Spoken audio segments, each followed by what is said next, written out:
আমাদের সবার পছন্দের ঢালিউড কুইন আমাদের মাঝে আছে। আসলে সে সব জায়গাতে যায় না, আপনারা কিন্তু জানেন। জয় চৌধুরী, আমি আসলে ওনাকে ভাইয়া বলে ডাকি, তার কাছেও চিরকৃতজ্ঞ থাকবো। গতি মনে করছি এর কারণ হচ্ছে দিদি আমার পাশে আছে।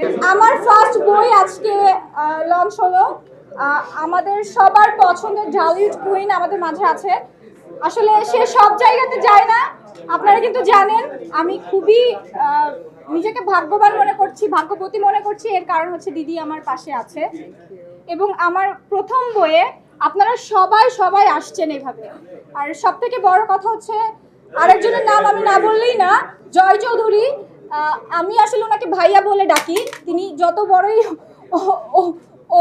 অভিনেতা হোক না কেন, কিন্তু আমার কাছে তিনি আমার ভাইয়ের মতো, বড় ভাইয়ের মতো। কারণ এই পুরো জার্নিতে সে আমাকে অনেক হেল্প করেছে। তো আমি আসলে তার কাছেও চিরকৃতজ্ঞ থাকবো যে সে আমাকে এত হেল্প করেছে। এছাড়াও এখানে অনেকে আছে, যেরকম পিয়াল ভাইয়া আমাদের, মানে আপনারা সবাই চিনেন পিয়াল ভাইয়াকে। তিনি একজন স্টাইলিস্ট এবং বাংলাদেশের সবচেয়ে বড় বড় প্রোগ্রামগুলো কিন্তু তার হাত দিয়ে হয়, এবং সে একজন ফ্যাশন ডিজাইনার।